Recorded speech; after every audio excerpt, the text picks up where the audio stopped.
Okay, let's talk a little bit about networking, and I bring this up because it's a topic that I like to talk a lot about, not because I like doing it, as you guys all know, but because it is such a really helpful event that can happen that can help your career opportunities.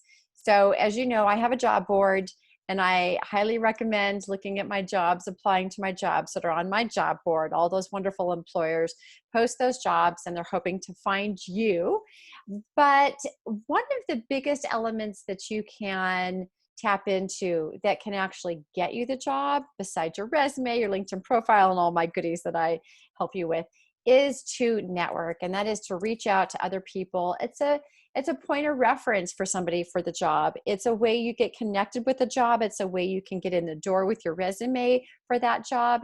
It's a way to learn about opportunities. It's a way to connect yourself to an actual opportunity. So I thought I would just talk a little bit about what I believe are sort of the barriers to networking, because I know it really well.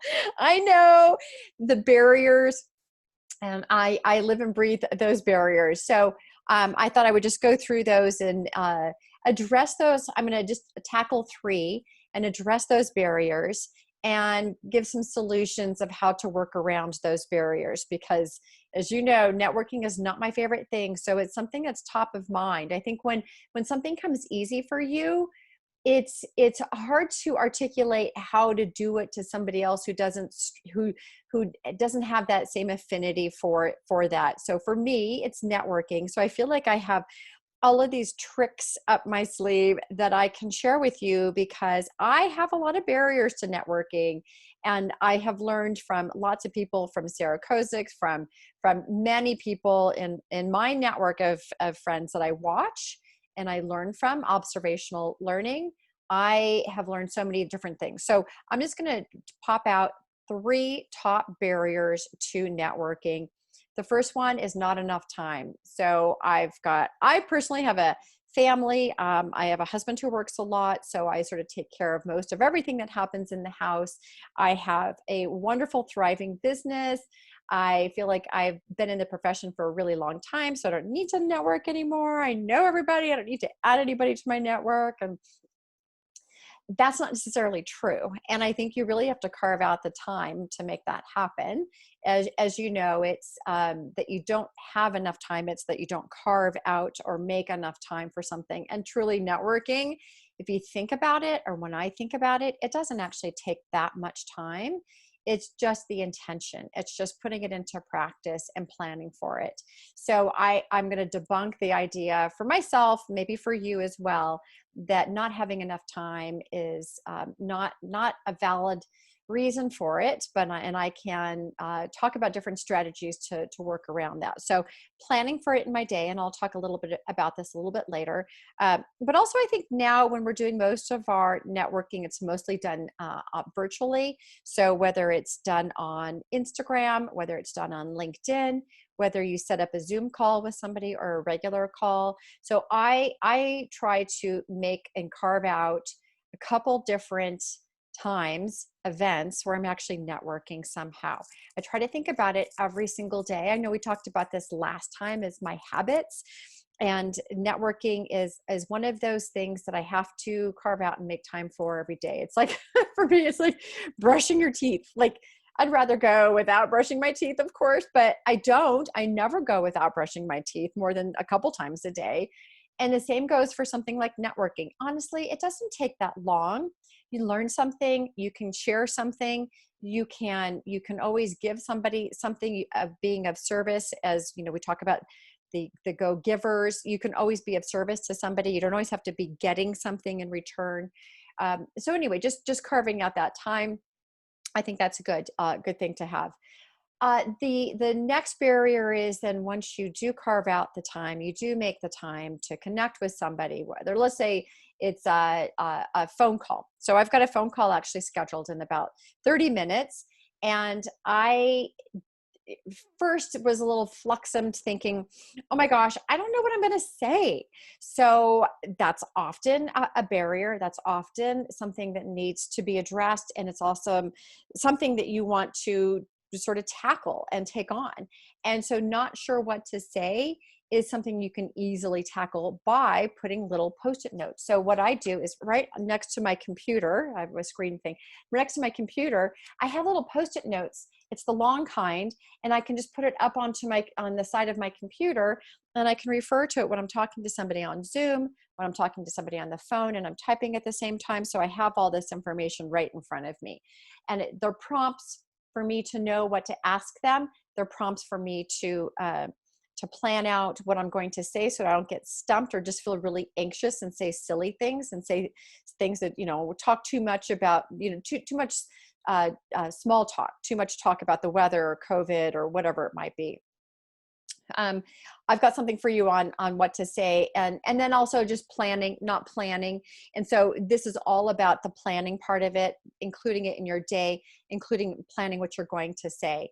So I think one fantastic way to put yourself out there, especially if you're new or you're returning to the workforce after having taken care of your family, or you went traveling, or you did something exciting, if you're coming back into the workforce, then this is something to consider. Try informational interviews. 15 minutes. First, you always want to be very mindful of someone's time when you do connect with somebody. Let's say you're doing it on LinkedIn. I would put a little query, connect with somebody, message somebody.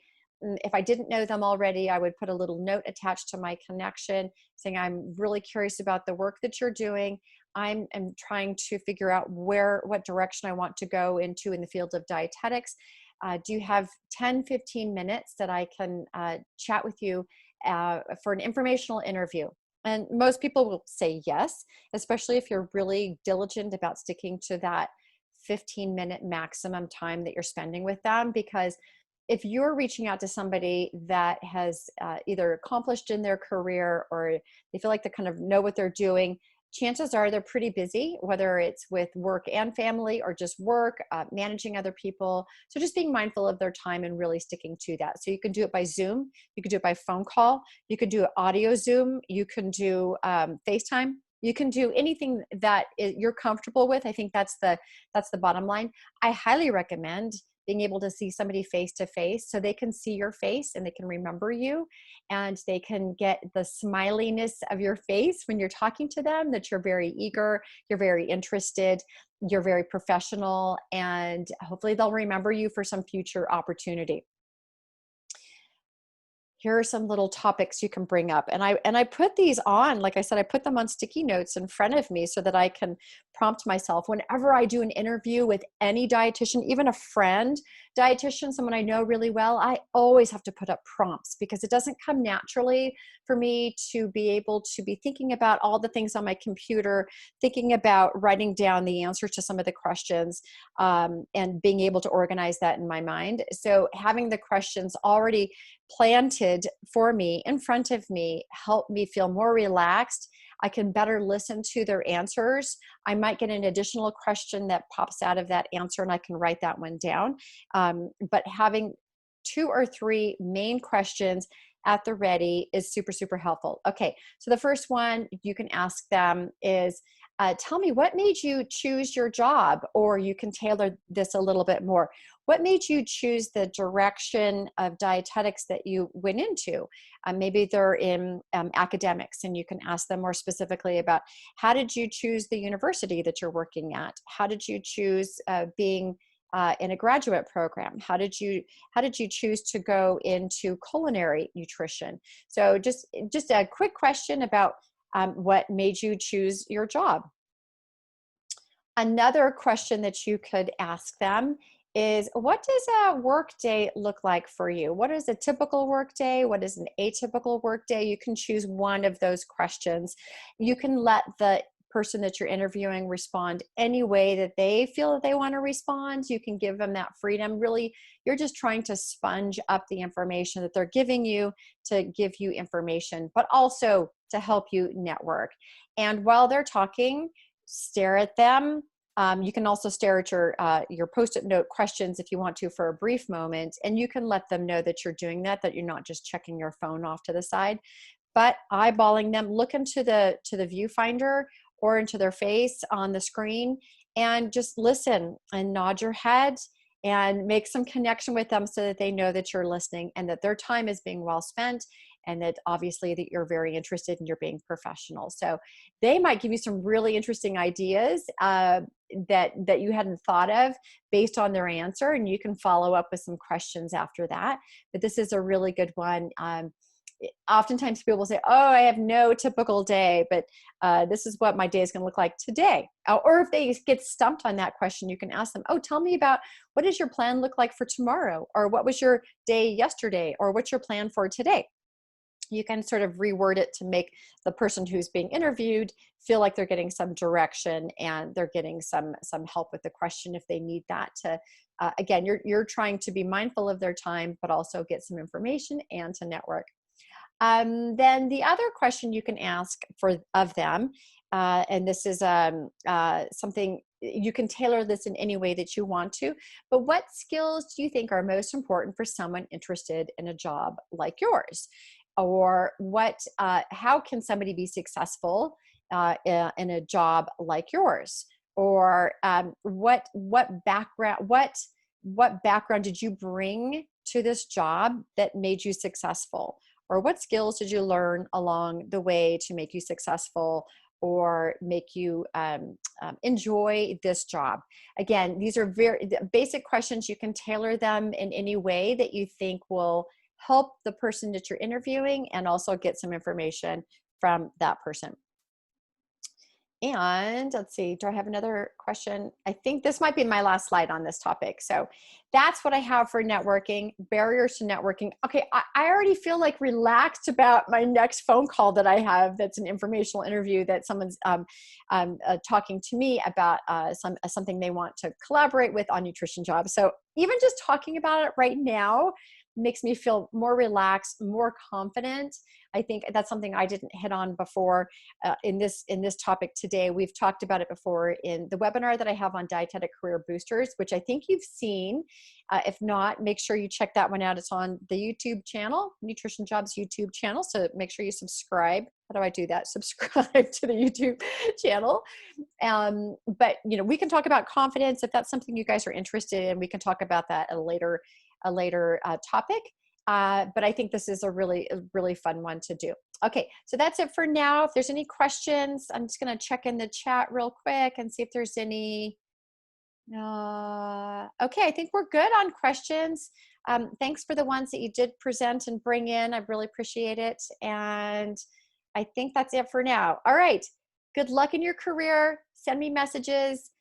Take a screenshot of you watching one of our webinars or our videos and tag us on Instagram or Facebook, any of those.